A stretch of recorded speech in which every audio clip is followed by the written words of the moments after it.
Se você pegou o boletim no PDF ou o boletim em papel, você já sabe o salmo de hoje. Qual é o salmo de hoje, irmãos? A gente vai seguindo aí, não é? Direitinho, corretamente, o que já está proposto na sequência dos salmos. Não criei nenhum tipo de separação de salmo especial, ou fui aqui pegar um salmo ali. Segui uma sequência, pensei nesses 3 salmos para a gente finalizar o mês de fevereiro. E obviamente que depois aí, no mês de março e abril, retomamos os nossos estudos, né, de exposição bíblica em livros inteiros, completos, né, da Sagrada Escritura, mas agora aproveitei o mês de janeiro e fevereiro, toda essa dificuldade que passamos, né, muito sofrimento, muita dor, né, muito ceticismo também, né, incredulidade por parte de alguns, outros com muita fé e confiança, e nós aproveitamos os salmos então para passar essas apreciações da palavra de Deus, essa confiança do salmista, também a sua fraqueza aos irmãos. Começamos no domingo anterior, há 3 domingos atrás, no Salmo 11, não é?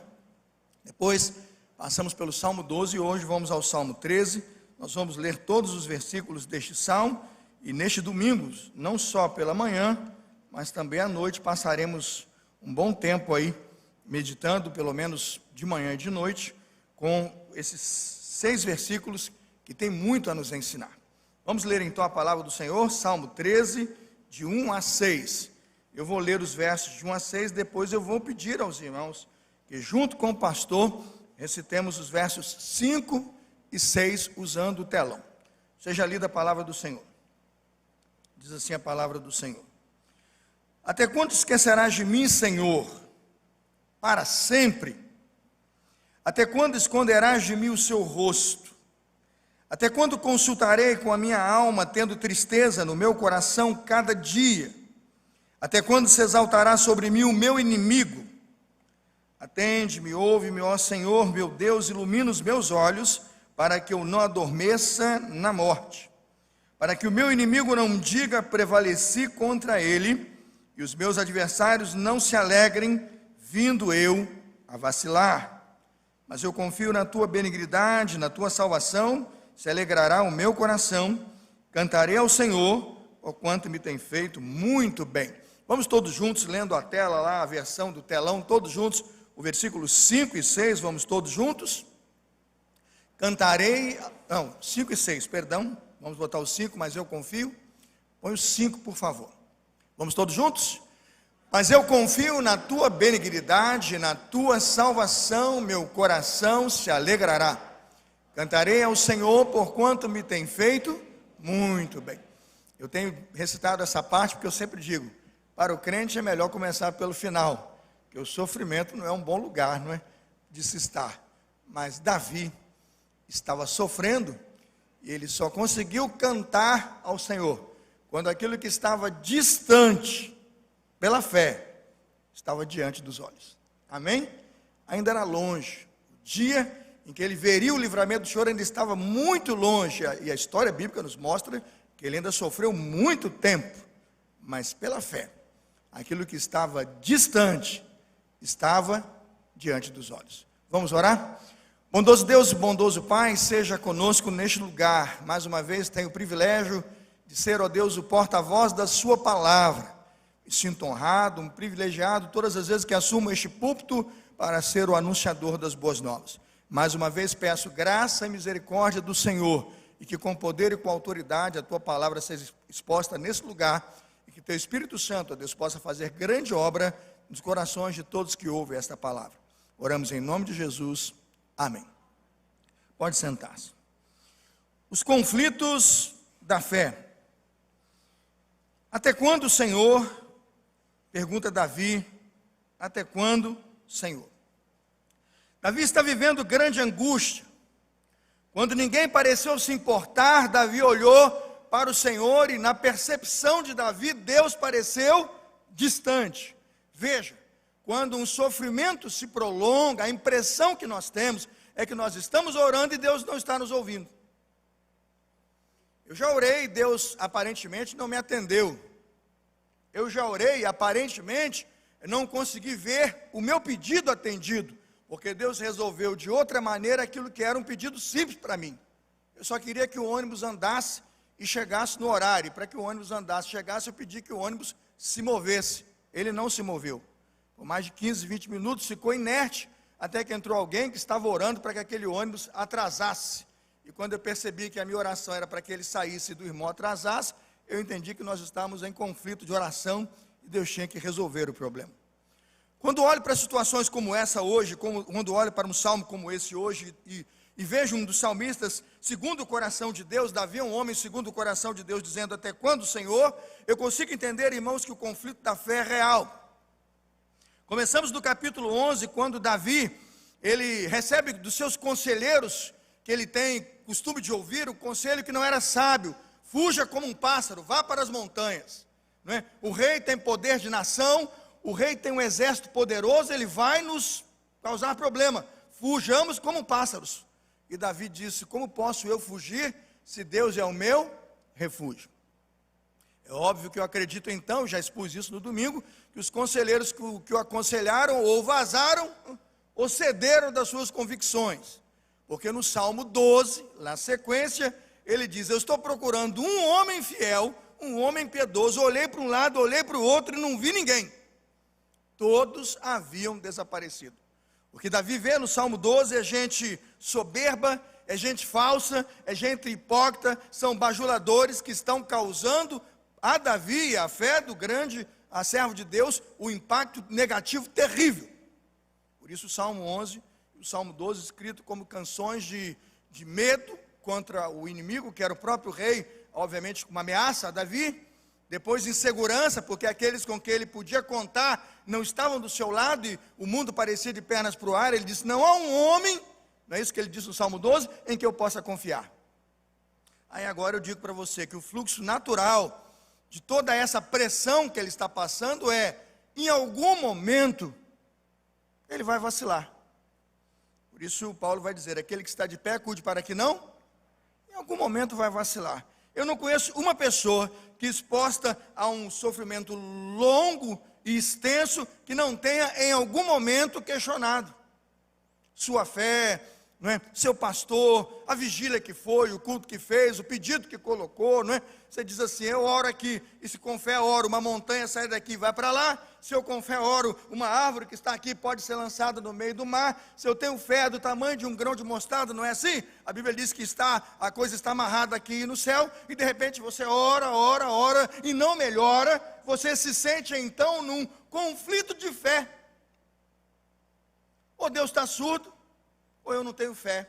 Ou Deus não está atendendo, ou eu não sou um bom crente. E nesse pessimismo de nossa vida, e nessa fraqueza, ou seja, nesse naufragar da nossa fé, o que nós nos sentimos? Cansados. Estabelece o conflito da fé, você passa por um processo de angústia, e descobre o que é para mim a primeira lição da mensagem de hoje. A verdadeira fé, ainda que verdadeira fé, ela se cansa. Ela passa por angústias, ela passa por sofrimentos. A maioria de nós, cristãos, está acostumado a ouvir do fracasso, ou da derrota, ou da dúvida, ou da angústia, da boca dos ímpios. É comum. Os ateus, então, usam esse tipo de expressão, de desdenho contra Deus e contra o reino, muito fácil, né? O ateu, então, o agnóstico, que não acredita em nada e ninguém, comumente atribui o caos do mundo a um Deus ausente, né? Eu me lembro de François-Marie Arouet. François-Marie Arouet, imagina um nome desse, né? Imagina um francês Arouet, né? Ele disse de 1694 a 1778, enquanto viveu, que 20 anos dos seus escritos e do seu pensamento seriam suficientes para fazer com que o cristianismo deixasse de existir. O nome dele é Voltaire. Voltaire, com sua arrogância e prepotência, disse que somente ele e ninguém mais do que ele seria necessário para que com 20 anos o cristianismo e a fé cristã deixassem de existir. Bastaria que o mundo acompanhasse seus pensamentos, suas ideias, e logo, logo aquilo que os 12 apóstolos levaram para construir, ele disse, em 50 anos, ninguém mais ouviria falar. Isso que é ateísmo, né? Enquanto Voltaire vendia seus livros por 8 centavos, no centro de Londres, no mesmo tempo que ele disse isso, o governo britânico pagou aos russos $500 mil no manuscrito da Bíblia, para traduzir melhor a Bíblia para os cristãos, para que os textos sagrados fossem dignos de confiança. Onde houvesse um manuscrito antigo e que fosse de grande base para os textos sagrados, quanto mais antigo melhor, lá estavam os londrinos, os britânicos, comprando aquele manuscrito e montando. E para a tristeza de Voltaire, a casa que ele morava, quando ele morreu, fora vendida à Sociedade Bíblica de Genebra, para a tristeza dele, e tornou-se a maior agência de distribuição da palavra de Deus. Não diga que Deus não ouve os ateus e agnósticos, Deus ouviu a oração de Voltaire, ainda que fosse um ateu.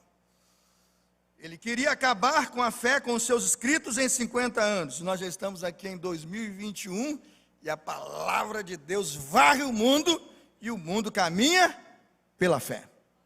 Pela fé. Por que eu estou dizendo isso? Ouvir isso de um ateu é fácil.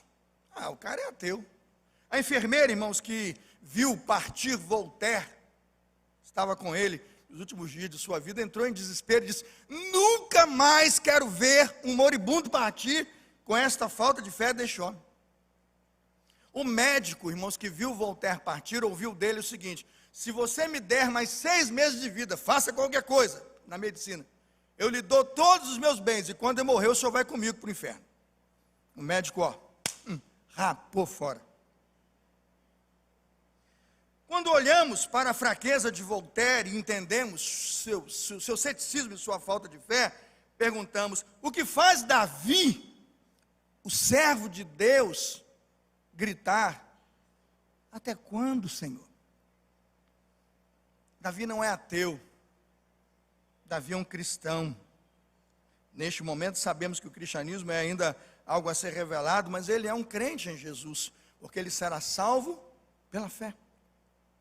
Quando vejo Davi gritando: até quando, Senhor? A primeira percepção que eu tenho do conflito da fé, irmãos, é o primeiro ponto, está no seu boletim, confira, 3º parágrafo, olha como é que está a minha memória hoje, 3º parágrafo, é que a verdadeira fé experimenta o cansaço. O cansaço da fé e o conflito da fé vai sempre surgir quando lutamos lutas prolongadas, irmãos. O cansaço da fé há de surgir e há de aparecer, e a crise há de estabelecer, quando aquilo que deveria, na nossa percepção, durar pouco pela nossa fé, caminhar conosco por um pouco de tempo pela nossa fé, se estender, será comum você encontrar um crente a dizer: até quando, Senhor, para sempre te esquecerás de mim?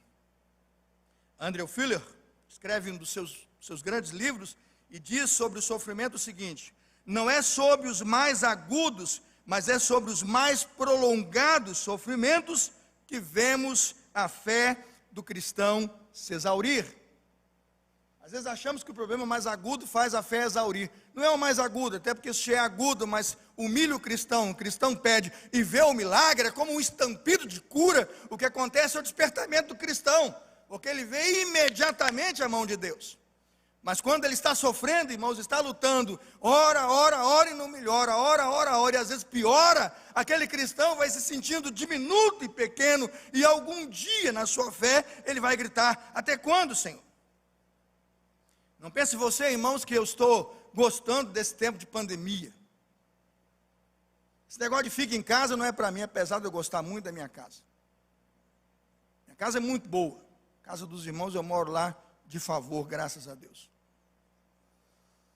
Mas quando alguém diz fica em casa, eu sei o que significa.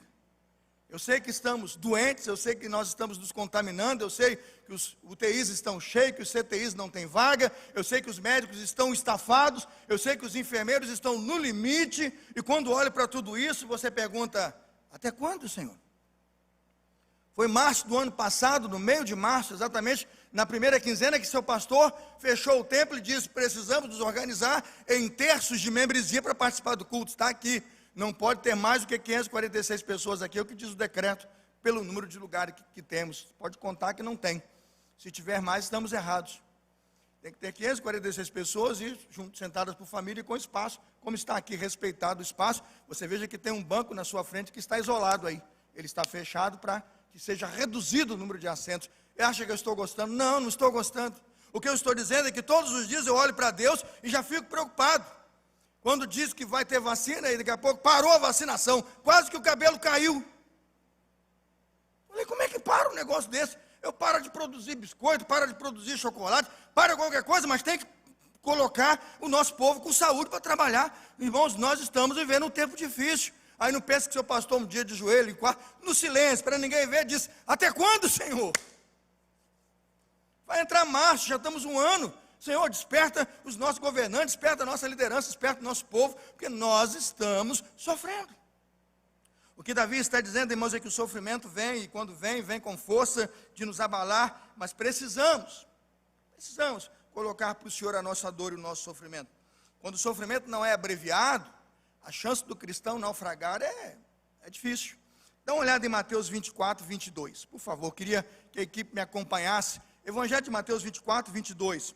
Quando você olha o verso 21 de Mateus 24, você descobre que o Senhor Jesus fala de uma grande tribulação, de um sofrimento como nunca o mundo atravessou. Mateus 24, 21. Vai ter uma grande tribulação, uma grande aflição, um grande sofrimento como o qual nunca antes houve.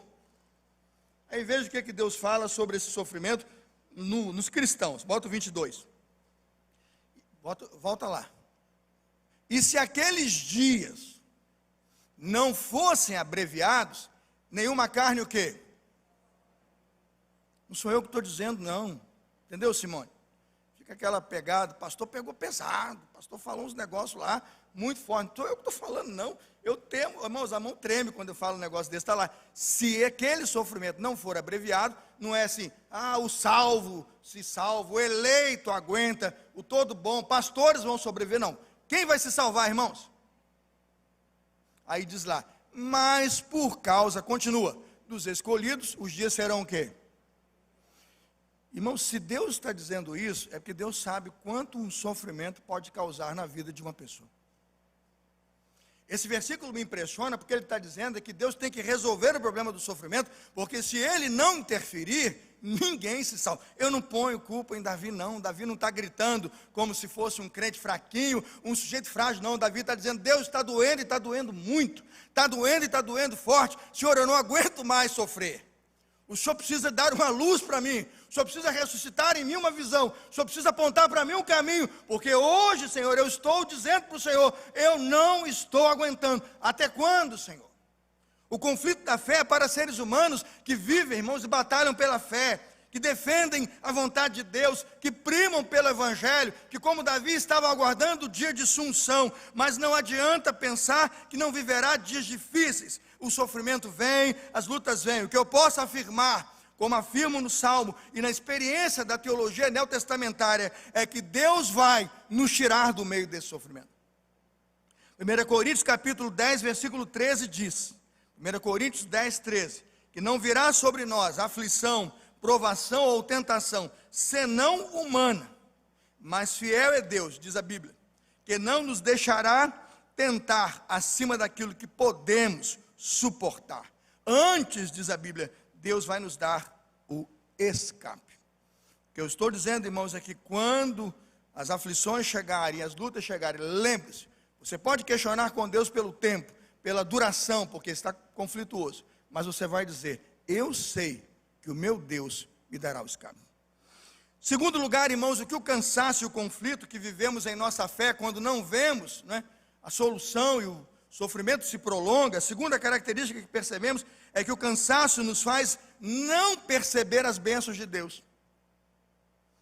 Quando estamos vivendo um grande conflito de fé, ou mergulhados em um sofrimento extenso e longo, que parece não ter fim, o que a gente percebe é que nosso cansaço não permite que vejamos as bênçãos de Deus. Eu não sei se é como se fosse uma catarata espiritual, eu não sei se é um glaucoma espiritual, não sei o que é, mas os olhos se fecham. Irmãos, o sol fica, sem vida, o mar deve ficar poluído, o rio fica com cheiro horroroso, até a água deve ficar ruim, porque nós estamos enfermando espiritualmente. Esse foi o cansaço de Davi. No Salmo 13, ele vai dizer, até quando o Senhor para sempre te esquecerás de mim? Aí ele faz a pergunta, Salmo 13, 1. Até quando esconderás de mim o seu rosto? Para você não conseguir ver o rosto de Deus, irmãos, é porque você deve estar de cabeça baixa. Para que você não consiga ver o rosto de Deus, certamente é que você mesmo está escondendo de Deus o seu próprio rosto, porque Deus nunca esconderá o dele. A Bíblia diz que os céus proclamam a glória de Deus e o firmamento o quê? Anuncia a obra das suas mãos. É por isso que o depressivo anda de cabeça baixa, porque ele não consegue ver o rosto de Deus. Número 6:25 nos diz, irmãos, que no contraponto da depressão de quem não enxerga a bênção, o rosto de Deus por si só é bênção. Veja número 6:25. O Senhor faça resplandecer o seu rosto sobre ti. Quando nos foi ensinada a bênção de Arão, para que com a bênção do grande sacerdote Arão abençoássemos as comunidades e o povo de Deus, o que Arão estava dizendo é que quando o Senhor faz resplandecer o seu rosto sobre nós, é que nós não estamos vivendo o conflito da fé.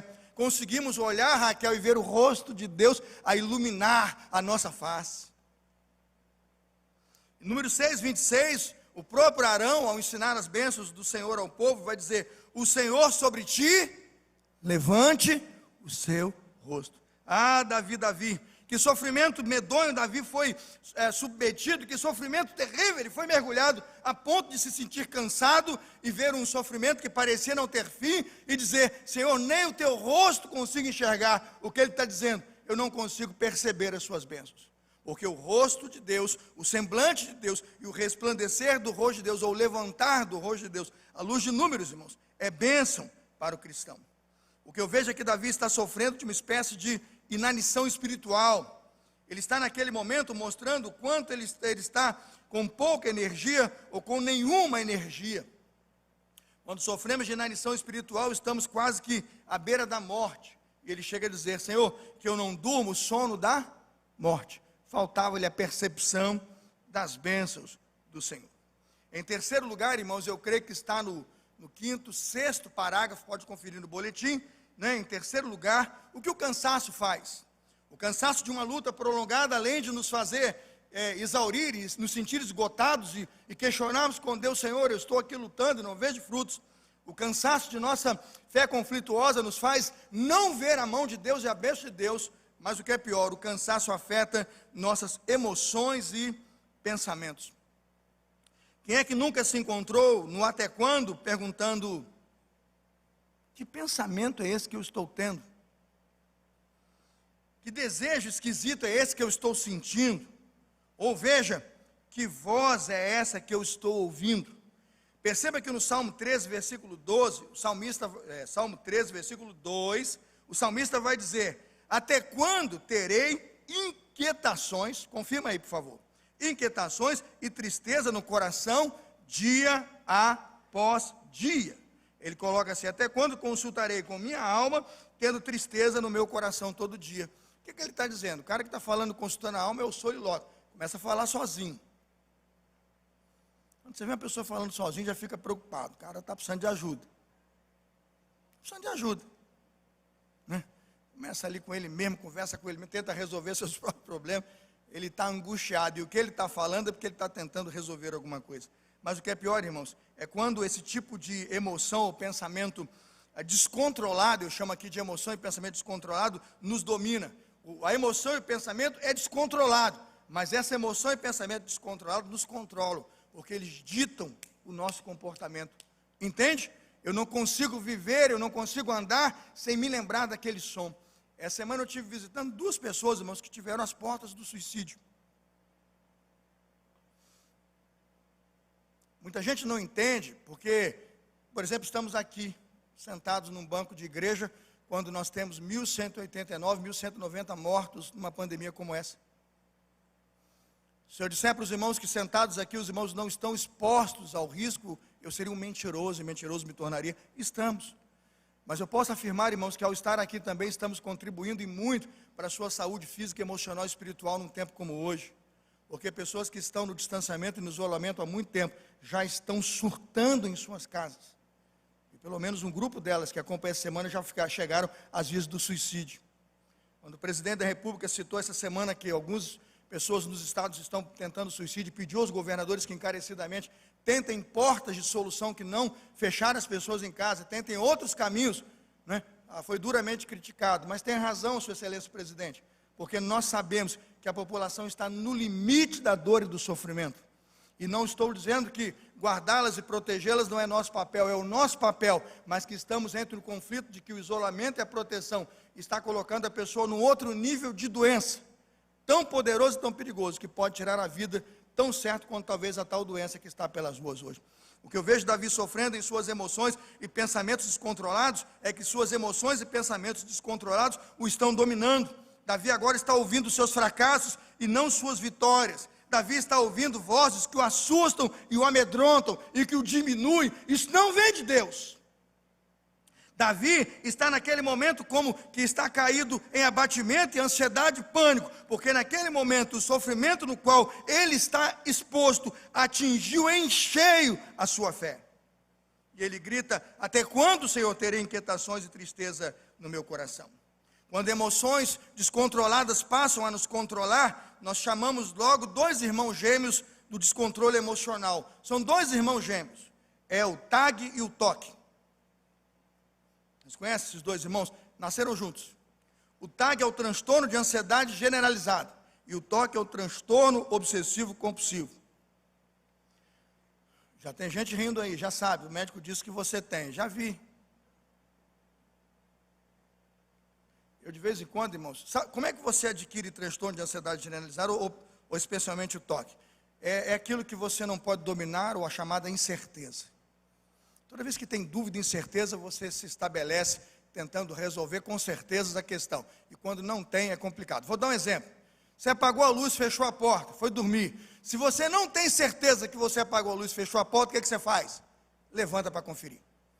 Quando a incerteza persiste, você vai levantar 26 vezes. Porque você está tão perturbado e tão descontrolado que você esquece que você já foi 25 vezes testar aquela bendita porta. Isso é toque. O que eu estou dizendo é que Davi se mostra cansado, por quê? Porque lutas prolongadas cansam. O cansaço de quem não percebe a bênção de Deus esgota, e um homem não pode viver sem perceber as bênçãos de Deus. Irmãos, um crente não pode deixar de adorar e exaltar pela chuva que cai, pelo ar que respira, amém, irmãos? Pelo sol que se levanta. Irmãos, não dá para pegar um prato de comida cheiroso, temperado, gostoso, perfumado, e não dizer: Senhor, eu te louvo, porque tem pão na minha mesa, amém, irmãos? Mas quando nós estamos doentes, é terrível. A doença nos oprime, a enfermidade nos ataca e nos destrói, e ela atinge diretamente a nossa fé. Martin Lloyd Jones escreve um livro intitulado Depressão Espiritual. Eu já li o livro, confesso que não li todo, o livro é difícil, né, de ler. Quando lemos Martin Lloyd Jones no seu livro Depressão Espiritual, ele nos conta a história do reverendo Charles Spurgeon, e diz que o reverendo Charles Spurgeon tinha no seu temperamento uma propensão à depressão. E está lá nos seus escritos que ele assumiu, grande pregador Charles Spurgeon: eu sou depressivo, e atravessou muitas depressões. Indo aos médicos, os médicos constataram que ele tinha gota, doença comum naquela época. A sua gota, devido ao ácido úrico altíssimo, era muito forte, e com dores insuportáveis, de dia e de noite, para pregar e para dormir, obviamente sua mente não descansava. Seu temperamento se tornou melancólico, e ele então se sentia aflito e mergulhava numa espécie de depressão física e emocional. Quando entendo que o grande príncipe dos pregadores sofreu, o que dizer então de mim e de tantos outros que, submetidos a grandes processos de sofrimento prolongado, vão dizer: até quando, Senhor? Mas o que fazer? Como Elias, que enfrentando os profetas de Baal, de Azerá, mergulhado numa caverna, diz: estou aqui, Senhor, porque estão tentando me matar. É como se Davi dissesse: os meus inimigos vão dizer, prevaleceram contra mim. O que fazer? Confiar em Deus. Em último lugar, irmãos, e quero concluir a mensagem nos últimos minutos que temos a dizer no quarto ponto, eu acho que é o sétimo ou oitavo parágrafo do boletim da sua pastoral, de que o cansaço causado pela pressão da perseguição também nos mergulha num conflito de fé. O que é o cansaço da pressão da perseguição? É a certeza de que o inimigo está à porta, irmãos, está à espreita. Se você estudou comigo os 3 domingos, né, Salmo 11, Salmo 12, Salmo 13, você sabe que Davi está sofrendo. O rei é mais poderoso que ele, é fato. O rei tem um exército com poder de nação, e o rei tem o reinado e o poder nacionalista nas mãos. É um inimigo real. Os amigos e os fiéis o abandonaram. A sociedade dá uma reviravolta, a ponto de Davi dizer: não posso confiar em ninguém, o que eu vejo é falsidade, soberba, usurpação. Irmãos, ele só vê miséria. Já estava adoecendo Davi. E chegamos no Salmo 13 e descobrimos que ele está mergulhado num grande processo de conflito, a dizer para o Senhor, e em conformidade com Deus, o que eu estou fazendo aqui? Ele está às portas de enfrentar um grande inimigo. Quantos cristãos não têm hoje um inimigo como o rei Saul à sua porta, tentando evitar que você chegue ao trono e ao lugar onde Deus o projetou? Mas quantos de nós temos um arqui-inimigo, 1 Pedro 5,8, que é o leão, o adversário, que busca todos os dias quem possa o quê? Tragar. Lutar todos os dias contra esse grande adversário, lutar todos os dias contra esse grande leão, não é fácil, irmãos. Batalhar com esse diabo que adverso e que impõe-nos viver uma fé contrária a Deus, não é simples. Quantas coisas temos que resistir, enfrentar, quantas coisas temos que abrir mão e dizer: Senhor, é difícil, esse inimigo é astuto. Você fecha uma porta, ele abre outra, você diz não, ele arranja um sim, você desmarca, ele marca, você vai para um lugar e lá naquele lugar ele coloca quem você não quer. É difícil enfrentar um inimigo tão bem articulado como o de 1 Pedro 5,8, é um devorador. O que fazer? Dr. Martin Lloyd-Jones diz o seguinte: o diabo é o adversário de nossas almas. Ele pode usar os nossos temperamentos e as nossas condições físicas. Ele lida conosco de tal forma que acabamos por permitir que o nosso temperamento nos controle, nos governe e nos domine, em vez de o mantermos, o temperamento, onde ele deveria ficar controlado. Não há fim para as formas do diabo produzir depressão espiritual, melancolia, desespero. Não há fim nas ações satânicas para colocar um crente em conflito com sua fé. O que fazer? E concluo: você precisa seguir aquilo que eu vou explicar à noite, só vai ficar sabendo quem vier. A tendência natural da fé. A fé não se acovarda. A verdadeira fé, ela se abate, ela se cansa, ela se sente em conflito. Mas a verdadeira fé vence o conflito, porque ela está no seu caminho natural, na sua tendência natural. A tendência da fé não é fracassar, fracassar é para os ímpios. A tendência da fé não é desistir, desistir é para os fracos. A tendência da fé é confiar. Já diz o hino: o segredo do viver é em Cristo confiar, nunca duvidar. É a tendência da fé. Quando Abraão vai sair, irmãos, da terra onde estava para a terra que Deus o mostraria, o que ele fez? Duvidou ou confiou? É a tendência da fé. Quando Abraão recebe de Deus o desejo, a ordem de entregar o seu único filho, e ele desejoso de ter aquele filho, de ser pai de uma grande nação, nunca duvidou. A tendência da fé, irmãos, é ir para o altar de Deus e sacrificar. Quando Moisés recebe o chamado de Deus para voltar ao Egito e ser o libertador, humanamente nós queremos voltar, mas pela fé, irmãos, Moisés vai ao Egito e desafia aquele faraó. Os eventos que o Senhor faz ali são a prova de que Deus está com ele, e a tendência natural da fé é levantar libertadores e libertar-nos do caminho do conflito, irmãos. Quando Jesus Cristo chamou seus discípulos, a tendência natural seria voltar, como foi Pedro achado a voltar e a pescar no lago de Tiberíades, quando Cristo fora crucificado e ainda estava morto na sepultura. Mas quando Cristo voltou e Pedro olha nos olhos de Jesus e Jesus lhe chama a amá-lo, a tendência natural da fé foi voltar a caminhar com Jesus, porque a fé não retrocede, ela confia. Aí você pergunta: o que eu vou explicar à noite? Como você pode resistir e vencer e superar os grandes conflitos da fé, seguindo o que chamo tendência natural da fé. E qual é a tendência natural da fé? Fique de pé, por favor, e vamos recitar o Salmo 13, versículo 3. Salmo 13, 3. Eu termino o sermão da manhã, onde à noite eu vou começar. E eu quero dar 3 conselhos para que você saia desse cansaço, saia desse conflito e siga uma tendência comum à vida cristã e à fé: confiar. Salmo 13, coloca para mim, vamos lá? Somente até a parte ilumina os meus olhos, só até a parte ilumina meus olhos. Vamos juntos? Todos juntos lá na tela? Atenta em mim, ouve, ó Senhor meu Deus, Amém. A minha versão diz: atende-me, ouve-me, ó Senhor meu Deus, ilumina meus olhos. Sabe por que a gente não vê as bênçãos de Deus quando a gente está passando por um conflito longo demais? Nossos olhos se fecharam pela opressão, pela depressão, pela enfermidade, pelo cansaço. E nós já não conseguimos ver a face do Senhor. Como vencer isso? Senhor, ilumina meus olhos. Que Deus possa abrir os seus olhos e o seu coração. Para você que está mergulhado em grande conflito espiritual, vivendo um grande conflito na fé, debaixo de depressão, opressão. Falo com você, querido, que está em casa, que já tentou o suicídio 1 ou 2 vezes. Deus tem vida para você. Basta que você ore como Davi, o versículo 3. Senhor, atende-me, Pai. Ilumina os meus olhos. A tendência natural será, Deus que é poderoso, abrir os seus olhos, e você vai conseguir enxergar a face de um Deus bondoso, abençoar você, sua casa, sua vida. E ainda que você veja que a salvação está distante, entenda o que eu estou dizendo, que às vezes o conflito, sabe, Raquel, não cessa agora, ainda vai durar alguns anos, mas pela fé, aquilo que está distante, fica diante dos olhos. Consegue entender o que é caminhar pela fé? Está longe, longe, longe, longe. Pastor, eu ainda não consigo ver. Ilumina meus olhos, Senhor. E aquilo que está distante, fica diante dos olhos, e você passa a crer que o livramento do Senhor é real, e de que Deus está com você.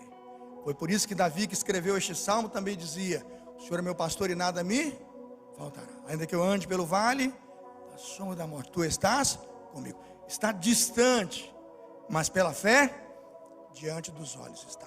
Que Deus abençoe cada um de vocês, que Deus abençoe a igreja reunida nesta manhã, aquele que na internet nos deu atenção até agora neste sermão. Temos aí 512 irmãos, ou pelo menos pontos de acesso fiéis, que estão ouvindo esta palavra, e tenho certeza que vencerão os conflitos nos quais estão mergulhados, seguindo uma tendência comum. Continue crendo, continue confiando, e diga para Deus: atende, Senhor, a minha oração, ilumina, Senhor, os meus olhos. Quero convidá-los hoje às 19 horas, quando eu pretendo do versículo 3 ao versículo 6 terminar esta mensagem e dizer ao nosso Deus que Ele tem poder, e tem, para romper o seu conflito e trazê-lo de volta a uma vida de fé abundante, a colocar em você o que eu chamo de âncora, para que quando o vendaval chegar, você se sentir seguro e absolutamente seguro nas mãos de um Deus que é poderoso. Quantos crentes digam amém? Vamos orar?